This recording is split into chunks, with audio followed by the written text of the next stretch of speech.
اگر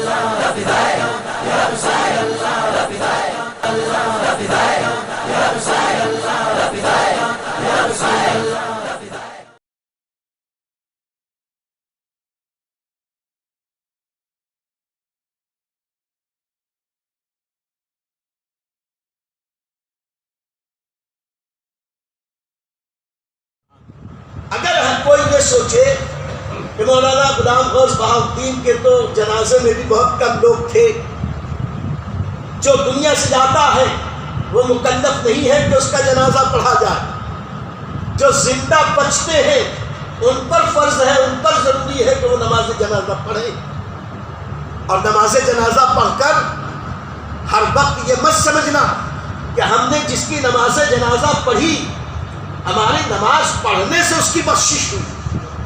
صوفیہ فرماتے ہیں لاکھوں ایسے اللہ والے ہیں کہ جب وہ اس دنیا سے جاتے ہیں تو جو ان کی نماز جنازہ پڑھ لیتا ہے اللہ اس کی بخشش نماز جنازہ کرتا ہے۔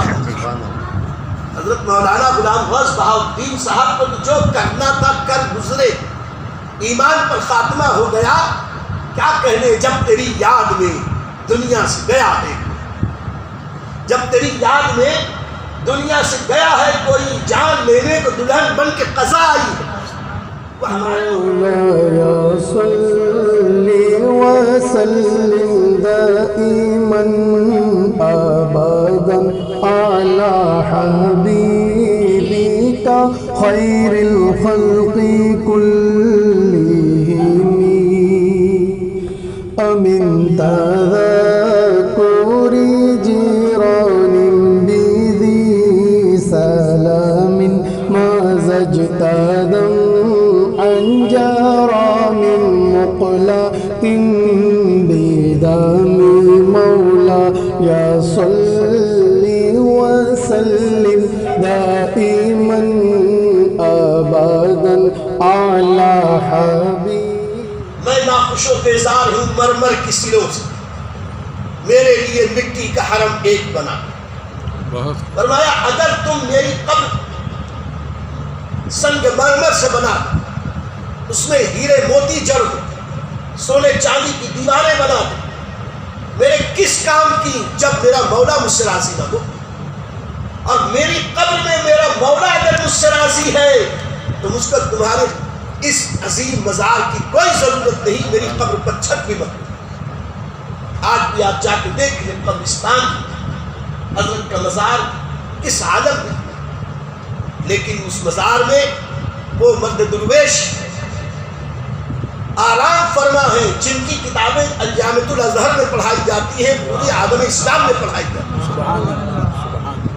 اگر ہم کوئی یہ سوچے کہ مولانا غلام غوث بہاؤالدین کے تو جنازے میں بھی بہت کم لوگ تھے، جو دنیا سے جاتا ہے وہ مکلف نہیں ہے کہ اس کا جنازہ پڑھا جائے، جو زندہ بچتے ہیں ان پر فرض ہے، ان پر ضروری ہے کہ وہ نماز جنازہ پڑھیں، اور نماز جنازہ پڑھ کر ہر وقت یہ مت سمجھنا کہ ہم نے جس کی نماز جنازہ پڑھی ہماری نماز پڑھنے سے اس کی بخشش ہوئی۔ صوفیہ فرماتے ہیں لاکھوں ایسے اللہ والے ہیں کہ جب وہ اس دنیا سے جاتے ہیں تو جو ان کی نماز جنازہ پڑھ لیتا ہے اللہ اس کی بخشش نماز جنازہ کرتا ہے۔ حضرت مولانا غلام غوث بہاؤالدین صاحب کو تو جو کرنا تھا کر گزرے، ایمان پر خاتمہ ہو گیا، کیا کہنے جب تیری یاد میں دنیا سے گیا ہے، جب تیری یاد میں دنیا سے گیا ہے کوئی جان لینے کو دلہن بن کے قضا آئی ہے۔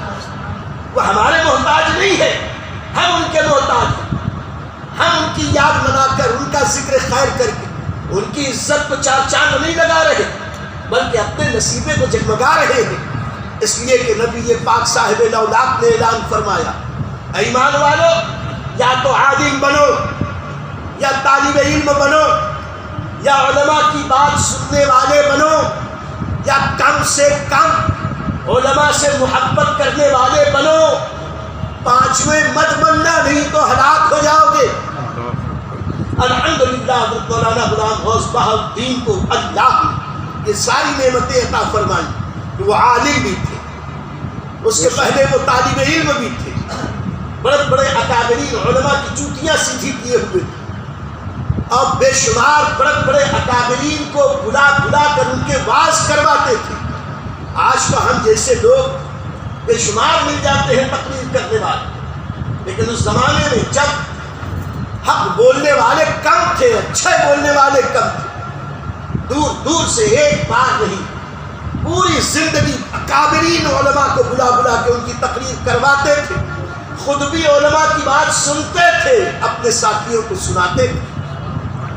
یہ چاند تارا مسجد کے بازو میں مسجد محبوب سبحانی، یہ گھاس بازار کا چوراہا، یہ آزاد لانڈری کا چوراہا، اس فقیر کو الحمدللہ ان سارے مقامات کے ایک ایک جلسے یاد ہیں، کس بزرگ نے کیا کیا تقریر کی، الحمدللہ اس فقیر کو آج بھی یاد کہ کن کن بزرگوں کو بلاتے تھے۔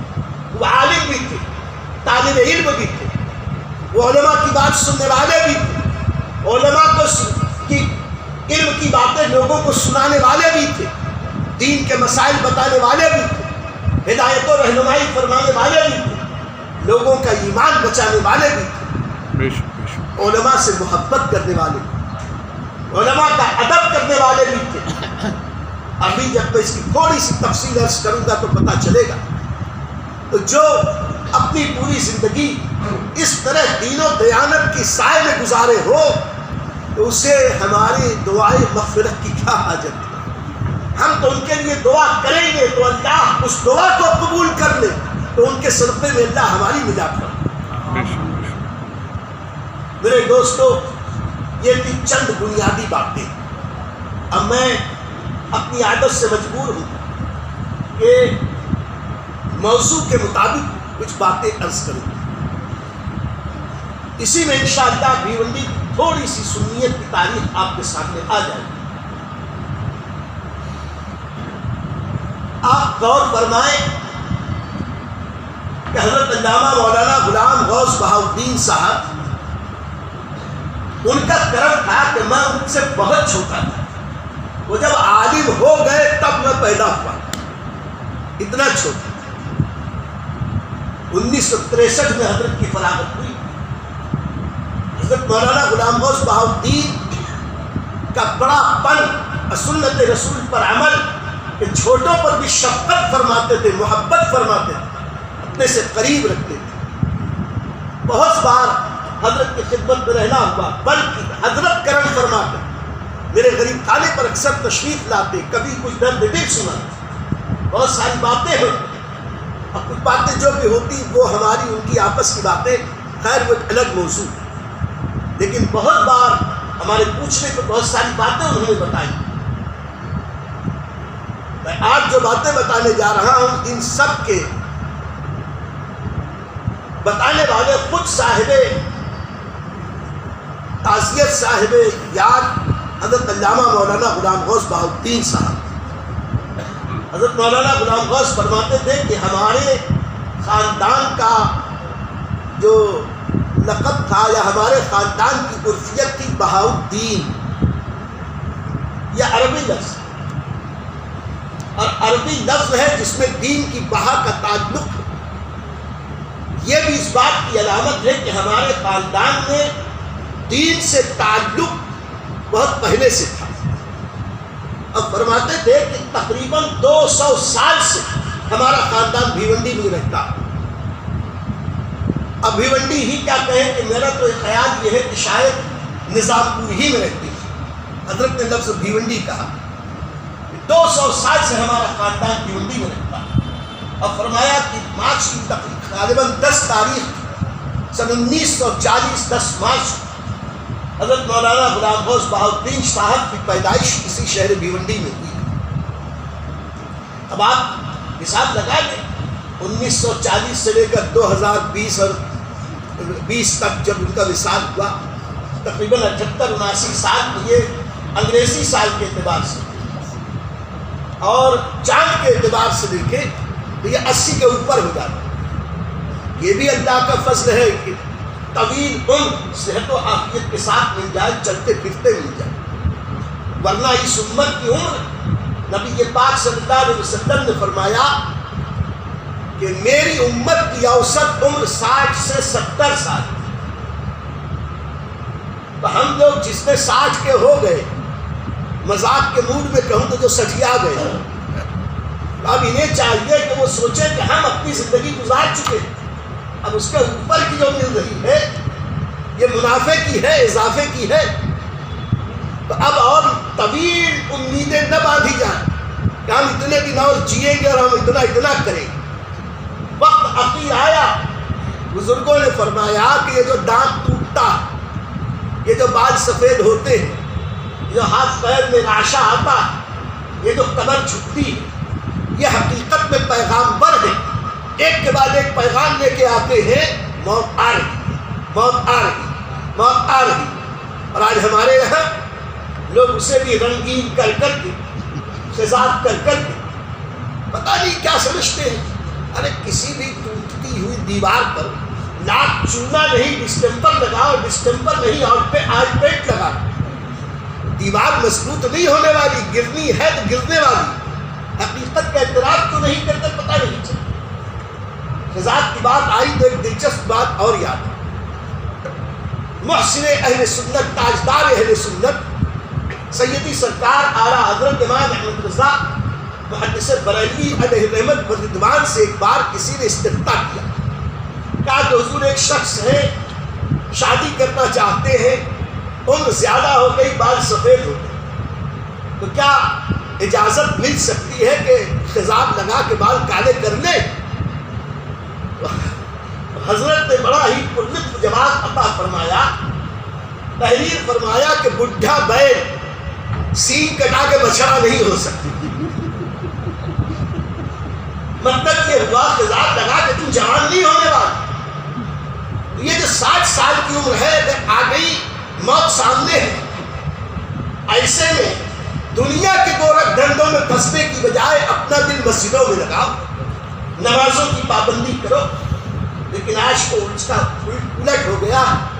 ہم نے اپنے بچپن میں یہی دیکھا کہ مسجدوں میں صرف بوڑھے ہی بوڑھے دکھتے تھے، اور اب الحمدللہ جوانوں کی بھی بہت بڑی تعداد مسجدوں کی طرف راغب ہوئی.